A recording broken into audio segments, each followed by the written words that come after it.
దయచేసి ఈ యొక్క ఛానల్లో వస్తున్న ప్రతి మెసేజ్ను, ప్రతి వీడియోను మీరు విని చూసి ఈ ఛానల్ను సబ్స్క్రైబ్ చేసుకోవాల్సిందిగా మీ అందరినీ కోరుతున్నాను.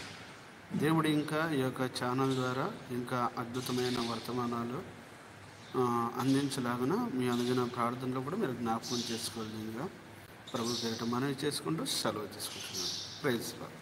Thank you. తిమోతి రాసిన మొదటి పత్రిక 2వ అధ్యాయం 2వ వచనం. 2వ అధ్యాయము 2వ వచనం. మొదటి వచనం నుంచి చదవడం. రాజుల కొరకు అధికారులను మొదటి వచనం చదువు. మనము సంపూర్ణ భక్తియు మాన్యతయు కలిగి నెమ్మదిగాను సుఖముగాను బ్రతుకు నిమిత్తము అన్నిటికంటే ముఖ్యముగా మనుషులందరి కొరకు, రాజుల కొరకు, అధికారులందరి కొరకు విజ్ఞాపన, ప్రార్థనలు, యాచనలు, కృతజ్ఞతాస్తుతులు చేయవలనని హెచ్చరించుచున్నాను. చాలు. ఇక్కడ మనకు ప్రాముఖ్యంగా ఏం తెలియజేస్తుందమ్మా? ప్రార్థన చేయమని, యాచన చేయమని, విజ్ఞాపన చేయమని తెలియపరుస్తుంది. దేని గురించి చేయమంటున్నది? ఎందు గురించి చేయమంటున్నాడు? తిమోతి గారు ఎందుకు చెప్తున్నాడు ఈ మాట అంటే గమనించండి. మనుషులందరి కొరకు. ఎవరి కొరకు అండి? మనుషులందరి కొరకు. కేవలం మన కొరకు కాదు, మన కుటుంబం కొరకు కాదు, మన సంఘం కొరకు కాదు, మన గ్రామం కొరకు కాదు, మన జిల్లా కొరకు కాదు, మన రాష్ట్రం కొరకు కాదు, మన దేశం కొరకు కాదు. మనుషులందరంటే భూమిపైన ఉన్న మనుషులందరి కొరకు కూడా మనము ప్రార్థన చేయాల్సిన బాధ్యత, భారము ప్రతి క్రైస్తవుని పైన కూడా ఉన్నది. ప్రతి క్రైస్తవం పైన కూడా ఉన్నది. దాన్ని బట్టి ఈరోజు మనం ఈ విషయాలు జ్ఞాపకం చేసుకోవాల్సిన అవసరం ఉంది.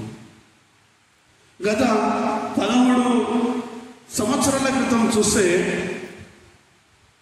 ఒరిస్సా బార్డర్లో, అనగా ఇక్కడ నుంచి దాదాపుగా ఒక 900-1000 కిలోమీటర్ల డిస్టెన్స్, ఒరిస్సా బార్డర్లో ఒక సేవకుని, ఒక సేవకురాల్ని, వారితో పాటు ఉన్నటువంటి ఒక 2 సంవత్సరాలు లేదా సంవత్సరంన్నర బేబీ వారితో పాటు ఉన్నారు. ఇరుగురిని కూడా ఆ బాబుతో సహా ఒంటి మీద నూలు పోగు లేకుండా భయంకరంగా, ఒంటి మీద నూలు పోగు లేకుండా మొత్తం ఊరు మొత్తం తిప్పుతూ కర్రలతో కొట్టుతూ ఊరేగించారు. కర్రలతో కొడుతూ. ఎలా మళ్ళీ అంటే గమనించండి. సేవకుడు ఉన్నాడు, సేవకుని పైన కొంత దూరము సేవకుల్ని కూర్చోబెట్టారు. స్త్రీని, ఈ వ్యక్తి పైన ఆ స్త్రీని కూర్చోబెట్టి కొంత దూరము వారు నడుస్తూ ఉన్నప్పుడు వెనకాల కొంతమంది కర్రలతో కొడుతూ ఉన్నారు. అదేవిధంగా మరి కొంత దూరం వెళ్ళిన తర్వాత ఈమె పైన ఈ యొక్క వ్యక్తిని ఎక్కించి, అంటే ఈమె ఏమంటారు భుజాల పైన కూర్చోబెట్టి, ఈమె నడుస్తూ ఉన్నప్పుడు ఆయన కూర్చోబెట్టి ఈమెను కూడా వెనక నుంచి కర్రలతో కొడుతున్నారు. వెళ్ళవచ్చు. ఎంత భయంకరమైన సంఘటనలో మనం మర్చిపోవచ్చు. చాలా ప్రాముఖ్యమైనది. ఎక్కడో ఒరిస్సాలో జరిగింది అనుకున్నాం, కొన్ని దినాలకు మధ్యప్రదేశ్కి వచ్చి. ఎక్కడో మధ్యప్రదేశ్లో జరిగింది అనుకున్నాం, కొన్ని దినాలకు ఉత్తరప్రదేశ్కి వచ్చింది. ఎక్కడ ఉత్తరప్రదేశ్లో జరిగింది అనుకున్నాం, కొన్ని దినాలకు మణిపూర్లో అటాక్ చేసి. ఎక్కడ మణిపూర్లో జరిగింది అనుకున్నాం, కొన్ని దినాలకు ఈ మన రంగారెడ్డి జిల్లాలో ఉన్నటువంటి జన్వాడ దగ్గర అటాక్ జరిగింది. రంగారెడ్డి జిల్లా దగ్గర ఉన్నటువంటి ఆ జన్వాడలో అటాక్ జరిగింది. వాళ్ళు మళ్ళీ బయటకు వచ్చి స్వార్థ చెప్తున్నప్పుడు కాదు అక్కడ జరిగిన అటాక్. సంఘములో కూడుకొని ప్రార్థన చేస్తూ ఉన్నప్పుడు చర్చిలో మందిరంలో కూర్చొని ప్రార్థన చేస్తున్నప్పుడు జరిగిన అటాక్. ఈరోజు ఏమిటి క్రైస్తవుల మీద జరుగుతున్న దాడులు ఎందుకు జరుగుతున్నాయంటే కొంతమంది మరి తెలిసి మాట్లాడుతున్నారు, తెలియక మాట్లాడుతున్నారు, అర్థం కావట్లేదని వీళ్ళు వెళ్తున్నారు కనుక, ఈ పాస్టర్లు వెళ్తున్నారు కనుక దాడులు జరుగుతున్నాయి అని అంటారు. జనవాడలో ఎవరు బయటకు వెళ్ళలేక, జనవాడలో ఎక్కడున్నారు? చర్చిలో కూర్చోండి. చర్చిలో ఉండి ప్రార్థన చేస్తూ ఉంటే వారిపైన అటాక్ చేయండి. అంతటితో పోయిందా? ఇంకా ఎక్కడో ఉందిలే అనుకున్నాం. అంటే ఒక 150-200 కిలోమీటర్ల దూరంలో ఉందిలే అనుకున్నాము. గమనించి ఒక 2-3 నెలల క్రితం చూసుకుంటే మైనార్లో శ్రీనివాస కాలనీలో 2 సేవకుల్ని పట్టుకొని భయంకరంగా కొట్టారు. 2-3 నెలల క్రితం జరిగింది చెప్తుంది. మైనార్లో శ్రీనివాస కాలనీలో 2 సేవకులు పట్టుకొని భయంకరంగా కొట్టారు.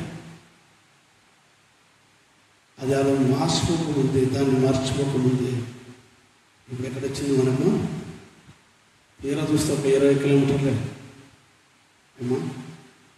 అంటే చాలా మట్టుకు మనసులో ఏమైపోతుందంటే ఒక నిర్లక్ష్యం అయిపోతుంది. ఎక్కడో జరిగింది మనకెందుకు, ఎక్కడో జరుగుతుంది మాకెందుకు, మేము ఇక్కడ బాగానే ఉన్నాం, మేము ఇక్కడ సుఖంగా నిద్రపోతాం, మేము ఇక్కడ మంచి రుచైన ఆహారం తింటున్నాం అని మనం అనుకుంటున్నాం. అందుకే వాక్యం అంటున్నాను, మనం అలా అనుకోవడానికి, అలా పడుకోవడానికి, అలా వాటి గురించి పట్టింపు లేకుండా ఉండడానికి దేవుడు మనల్ని రక్షించాడు. ప్రతి క్రైస్తవుడి పైన కూడా ఈ బాధ్యత కేవలం సేవకుడు ఒకటే కాదు. ఈరోజు దాదాపుగా ఈ 9 రోజుల నుంచి కూడా దీని గురించి సేవకులందరం కూడా దీని గురించి పోరాటం చేస్తాం. ఎందుకు అంటే దీన్ని ఇలాగే విడిచిపెట్టామనుకోండి, ఈరోజు మధ్యల మండలో జరిగింది,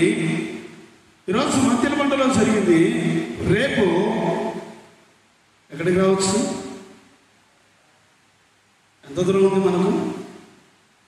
తిప్పి కొడితే 20 కిలోమీటర్లు. పెద్ద విషయం కాదు. అనుకున్నాం ఎక్కడో జరుగుతుంది అనుకున్నాం, 1000 కిలోమీటర్లు పోయింది, 700 కిలోమీటర్లు పోయింది, 500 కిలోమీటర్లు పోయింది, 200 కిలోమీటర్లు పోయింది, 100 కిలోమీటర్లు పోయింది. ఎప్పుడు తీరా చూస్తే 20 కిలోమీటర్లు. అపవాది గర్జించు సింహం వల్లే ఎవరిని మింగుదనా అని ఎదురు చూస్తుంది.